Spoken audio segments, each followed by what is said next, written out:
mini charlas de Pioneer Science. Yo por mi parte voy a mostraros, como ya ha dicho Ángel, parte de la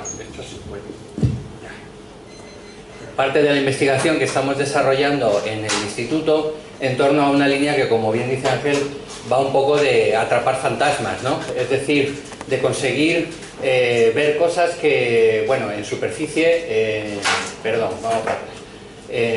no son fáciles de percibir, ¿no? Voy a empezar la charla hablando de este chaval, se llama William, es canadiense, y hace unos años pues saltó a la primera plana de los periódicos y a los telediarios porque afirmaba que utilizando las imágenes de Google Earth era capaz de detectar la presencia de una gran ciudad de la cultura maya que estaba perdida en la jungla. Aquí tenéis las imágenes que ha utilizado William. Veis que tienen como un pequeño rectángulo aquí, esto es la jungla. Y bueno, desafortunadamente, pues cuando se analizó con calma esto, se vio que lo que era en realidad este rectángulo era un antiguo campo de cultivo de droga, con lo cual, oye, para narcóticos fue muy útil el trabajo de William, pero como diagnóstico arqueológico no sirvió para mucho.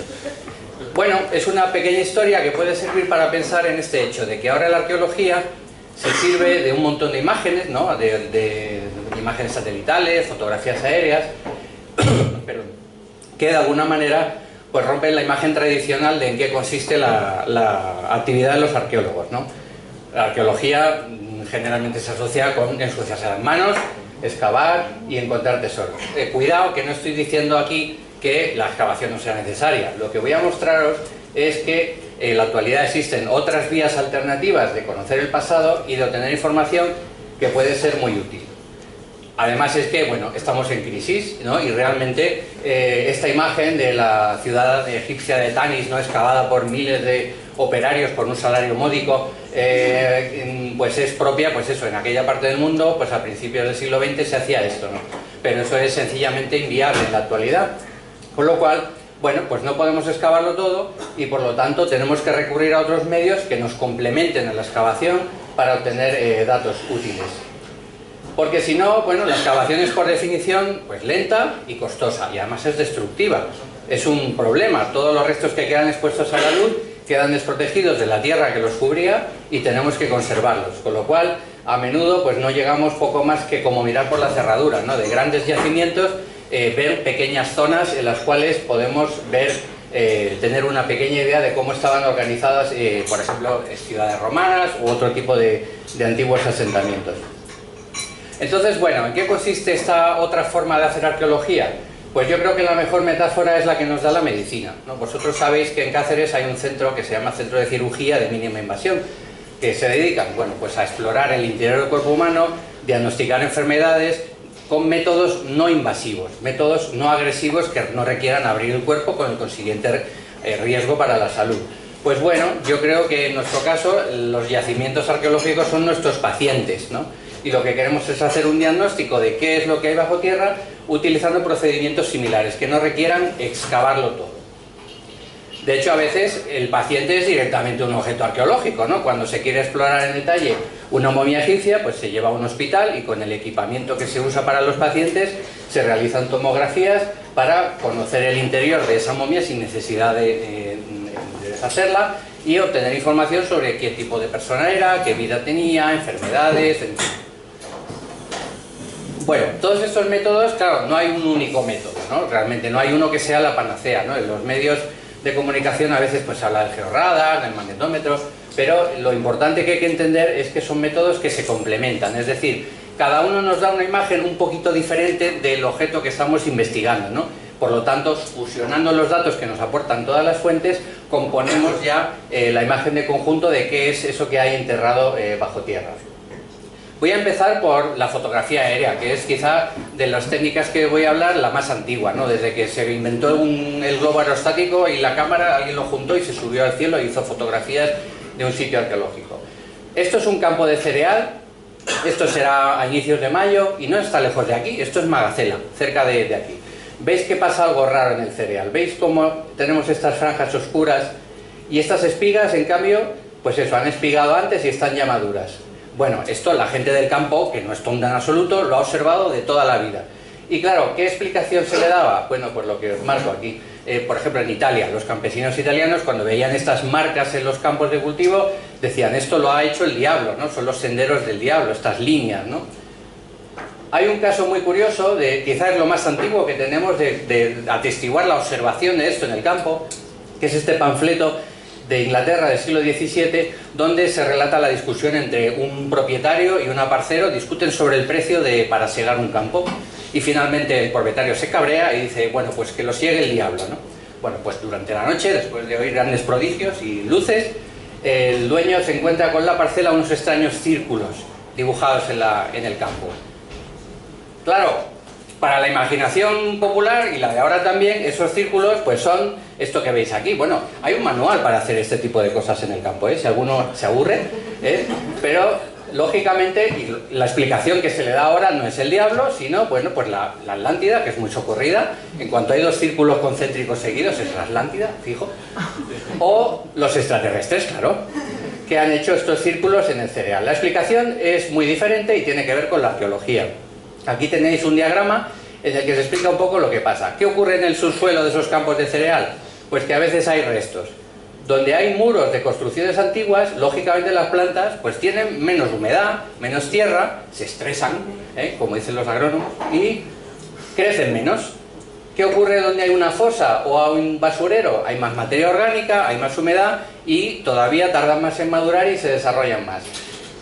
Es decir, nos están dando esa huella fantasma de lo que hay enterrado gracias a esas diferentes condiciones de crecimiento.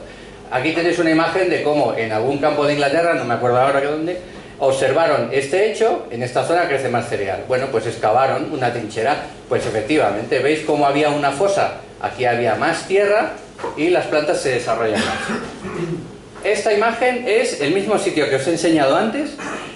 Aquí está tomada la imagen, en el terreno, veis estas marcas, os las he enseñado antes, pero veis cómo hay otras más, ¿no? ¿Veis este rectángulo aquí? Parece que alguien con una cortadora de césped haya hecho un dibujo.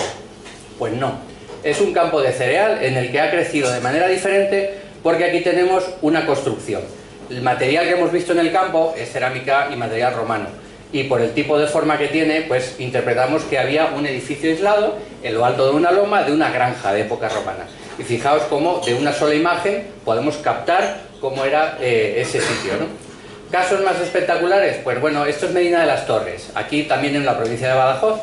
Es una ciudad romana que estamos trabajando en ella, los compañeros del instituto vienen realizando excavaciones aquí arriba y hicimos la prueba, como estaba todo cultivado de cereal, a tomar una imagen para ver si se veían esas marcas. Claro, hay que hacerlo tempranito porque es cuando el sol da de una manera muy oblicua y esas pequeñas diferencias se ven. Bueno, fijaos, esto que veis aquí es una franja que es la muralla de la ciudad. Veis aquí este pequeño edificio, aquí hay una marca circular. Veis incluso que se intuyen las calles de la ciudad. Bueno, esto finalmente, gracias a la excavación, porque sí que se excavó, se vio que era un pequeño templo con un pozo al lado. Veis que aquí, esto va a su bola, a ver. Hay una especie de rectángulo grande, aquí había una explanada rodeando el templo. Bueno, y aunque William iba muy desencaminado, en realidad si uno ve Google Earth con atención puede encontrar cosas muy parecidas. Esto es un campo del noroeste de España, creo que es la provincia de León, Burgos. Bueno, pues veis cómo están estas marcas, veis este cuadrado enorme, esto es un patio, otro patio, habitaciones, bueno, yo os lo digo, vosotros si lo creéis, pero vamos, lo que se correspondería a esto es pues con una gran villa de época romana como la que ilustra este dibujo, es decir, a veces directamente, efectivamente en Google Earth podemos descubrir yacimientos por este tipo de cosas, aunque a veces la explicación de esas marcas puede ser natural, ¿no? Estos son fenómenos naturales, lo hacen los hongos. De hecho, en Extremadura creo que se llama círculos de brujas. De nuevo, a las brujas, el demonio, para explicar este tipo de cosas, pero que no son arqueológicas. Y otras veces directamente, bueno, pues aquí cada uno que vea lo que quiera, ¿no? Pero yo a veces me siento un poco así, porque a veces enseñas algo de esto a alguien que no se dedica a la arqueología y es fácilmente comprensible, pero otras veces como llevas al psicólogo, ¿tú qué ves? Pues eso, por 26 veces que me lo enseñen, una mancha, no veo nada, ¿no? Hay otras posibilidades, por ejemplo, podemos usar otro tipo de ojos, entre comillas, ¿no? Sabéis que las abejas, por ejemplo, ven la luz ultravioleta y les sirve para orientarse, para ver algunas cosas en las plantas que nosotros no vemos. bueno, podemos fabricar un ojo artificial que capte ese segmento del espectro del infrarrojo, del ultravioleta, o también del infrarrojo cercano o del infrarrojo térmico. Por supuesto, no os voy a meter a un rollo del espectro electromagnético, simplemente que veáis que podemos ir más allá de lo que es la visión del espectro visible. Este es un ejemplo muy espectacular. Esta es una ciudad romana del norte de Italia y es una imagen de infrarrojo. Veis cómo el estado de la vegetación va generando estos contrastes, que aquí a la derecha tenéis la interpretación, que es realmente pues, una ciudad romana con sus murallas, con sus calles, edificios para espectáculos. Quizá la interpretación también dirá, bueno, se han fumado algo para hacerla, pero bueno, básicamente yo creo que es fácil de entender lo que se ve, ¿no? De nuevo, como en el caso de Contributa, que si es que lo tenemos aquí, es que aquí si no encontramos más cosas de estas es porque no nos ponemos a hacerlas, ¿no? Nosotros hicimos una experiencia parecida a pequeña escala en un sitio donde estamos trabajando con los compañeros de la Universidad de Extremadura, en un proyecto de plan regional en el cual estamos combinando estas fuentes para ver. Es un poblado de la Edad del Hierro, se llama Villas Viejas, es bastante recomendable ir a visitarlo porque es un lugar bastante monumental y bastante atractivo para la visita. Y aquí tenéis el tipo de drones que hemos usado para observar desde el cielo, con ese tipo de cámaras. Esta es una imagen vertical, tal y como lo vería el ojo humano, los árboles, las tapias de piedra, los matorrales, y aquí parte de la zona que se ha excavado. Bueno, pues el ojo, entre comillas, ¿no?, de la cámara multiespectral en el infrarrojo. ¿Veis estas franjas que se ven aquí? Bueno, pues esos son las cimentaciones de las viviendas, es decir, estamos viendo gracias a eso algo que no es visible a simple vista, que son las estructuras que hay enterradas, porque al crecer la hierba de manera diferente sobre ellas, con una cámara de este tipo podemos verlo.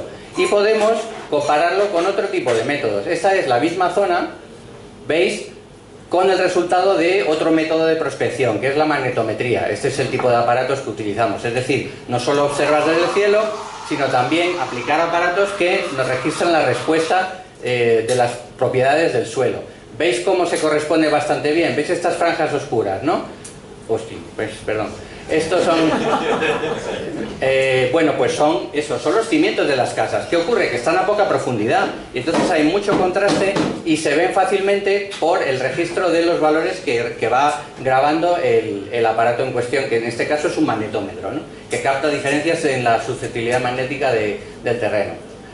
Y efectivamente otras veces podemos usar otros ojos como el del infrarrojo térmico. En operaciones de rescate es muy útil porque nos permite en medio del mar o en medio de un bosque ver el calor que emiten los cuerpos de las personas que están perdidas para localizarlas fácilmente, ¿no? No hablemos de aplicaciones militares, ¿no? Entonces, claro, ¿qué funciona aquí? El contraste, es decir, el calor que emiten los cuerpos contrasta con el entorno. ¿Por qué se libra Schwarzenegger de Predator? Pues porque se tapa con barro y entonces el sensor infrarrojo de Predator es incapaz de ver la diferencia entre la señal que emite el suelo, las rocas o los árboles y su cuerpo. Bueno, en nuestro caso igual. ¿Qué es lo que buscamos? Pues el contraste entre el calor que emiten los muros, las estructuras que hay enterradas en el subsuelo y el resto del suelo que los rodea, ¿no?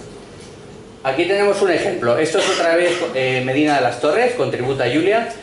Son camaritas pequeñas realmente, están ahora miniaturizándose y esa es la revolución que hay ahora realmente, que las podemos montar en un pequeño dron, ya no hace falta subirlas a un avión y captarlo desde el aire. Esta es la imagen visible de aquí los coches, las excavaciones, y el ojo del térmico lo ve así. ¿Veis estas franjas claritas? Bueno, las zonas más blancas son las que hay más emisión de calor. Este coche llegó más tarde, este está más frío, y veis cómo aquí, ¿veis estas líneas? Bueno, pues esos son los cimientos de las construcciones de la ciudad romana. ¿Por qué se ven? Pues porque esas rocas, ese material acumula más calor, emite más calor que el suelo que lo rodea. De modo que, de nuevo, podemos ver gracias al contraste. Hay otras muchas técnicas, por ejemplo, ahora se habla mucho del láser aéreo, del LIDAR, ¿no? El LIDAR nos facilita a veces, pues sí, en las ciudades mayas, que si lo hubiera tenido William, ¿no?, pero se hacen vuelos en la jungla, ¿no?, de esas zonas, y lo que hacemos es que en ese modelo tridimensional que producimos de toda la arboleda, ¿no?, de la jungla, poder eliminar digitalmente todo lo que no es el suelo, el terreno. Es como si borráramos virtualmente la jungla, ¿no?, o los bosques. Y podemos ver lo que hay debajo. En este caso es un bosque y veis que al eliminar todos los puntos que corresponden a los árboles tenemos estas zanjas de un asentamiento antiguo, ¿no? En fin, luego, como decía antes, tenemos métodos más directos, ¿no? El georradar, el magnetómetro, inducción. Hay una, bueno, por favor no olvidar la tomografía eléctrica. En el proyecto que estamos desarrollando con los compañeros de la universidad, que están aquí la mayoría, pues estamos usando, por ejemplo, métodos que ellos están aplicando en el campus, como la tomografía eléctrica. Aquí tenéis una imagen general del sitio y yo simplemente voy a acabar explicándoos un ejemplito dentro de todo esto de cómo en una pequeña zona, complementando todos esos métodos, llegamos a tener una idea muy detallada de cómo era una zona del yacimiento. Este es este pequeño sector. Bueno, el poblado tiene dos grandes recintos amurallados, es muy grande, más de 7 hectáreas, y en esta pequeña zona que teníamos, pues una de las zonas de entrada del poblado, ¿no? Aquí tenemos esta imagen en rojo-azul, es el modelo 3D hecho con el LIDAR. ¿Veis esta franja azul? Bueno, esto era el foso defensivo que estaba excavado en la roca. Luego, ¿veis esto en gris? Esto es la magnetometría. ¿Veis estas franjas? Estas son las calles, lo juro. Es calles, las viviendas. Veis que había un urbanismo muy denso, ¿no? De muchas construcciones y poco espacio abierto, ¿no? Era realmente una especie de pequeña ciudad, ¿no? Y luego, ¿veis en esta esquina? ¿Veis estas dos especies de manchas rojas? Bueno, esto nos indica que había una pequeña elevación ahí. Ahí se sabía que había probablemente una torre flanqueando la muralla. Así es como se ve desde el aire. Esto es una imagen tomada hace un año exactamente, ¿no? No se ve nada especialmente, ¿no? Los matorrales. Bueno, pues con el LIDAR ya se veían varias cosas. ¿Veis? Estas dos zonas rojas son zonas que destacan, ¿no? ¿Veis que hacen como una pequeña línea aquí y hace un quiebro aquí, que queda por debajo de la cerca? Bueno, pues sospechábamos que aquí había una torre y aquí había torre. Probablemente aquí una entrada. Bueno, el ojo, digamos, del infrarrojo térmico decía esto. Lo blanco son muros, estructuras. ¿Veis que forma una especie de trapecio aquí? Y luego una franja que va hacia allá. Luego dos franjas aquí. Bueno, parecía que había algo que podía ser de interés. ¿Qué hicimos luego? Prospección geomagnética. Bueno, pues salía algo parecido. Una línea aquí oscura, bastante gruesa, esta especie de trapecio, un hueco aquí y luego otra franja que además, si veis, continúa con esta especie de abultamiento que vimos del LIDAR. Es decir, probablemente muralla, una torre, una gran puerta y otra torre. Y aquí el foso. Y bueno, efectivamente, al final, bueno, en este caso tuvimos la oportunidad de contrastar que la interpretación con la excavación. Claro, a los arqueólogos les hicimos un spoiler tremendo, porque te va a salir una torre y una puerta, y claro, ya le quitamos bastante emoción, pero es que se cumplió bastante. ¿Veis esta estructura? Que se confirma, era efectivamente una gran torre, es un bastión muy monumental. Esta gente realmente tenía una capacidad de levantar fortificaciones muy compleja y muy monumental. En fin, al final se trata de juntar todas estas cosas y, bueno, juntarlas para hacer un diagnóstico fiable. Es decir, no simplemente eso podría ser cualquier cosa, no. Hacer una predicción. Aquí pensamos que hay esto y además es algo fiable. Si vosotros vais a un hospital o a que os enseñe una radiografía o una ecografía, os lo creéis, supongo. Dice, bueno, pues aquí tienes una fractura, tienes no sé qué. Pues se trata de lo mismo, de que esto tenga, bueno, esto es una investigación articulando diferentes métodos para dar una explicación fiable. Aquí tenéis una imagen, esa es la zona que os he mostrado antes. Poco a poco, llevamos 2 años y medio trabajando, vamos componiendo una imagen de cómo pensamos que era ese gran poblado. En naranjita vemos las construcciones que hemos detectado, en beige están las calles, en algunas zonas lo tenemos prácticamente reconstruido el urbanismo de cómo era, ¿no? O las murallas, y bueno, buscando complementar todo eso para llegar a componer un cuadro. Y finalmente, cerrar con esa reflexión, es decir, en estos casos la tecnología es muy útil, pero claro, a veces nos empachamos de tecnología y lo que hace falta también es pensar un poco y tener un poco el trasfondo. Así que no seáis como William, no os flipéis viendo imágenes de Google Earth y intentar siempre dar una hipótesis o una comprobación de todo este tipo de datos. Y por mi parte nada más. Muchas gracias.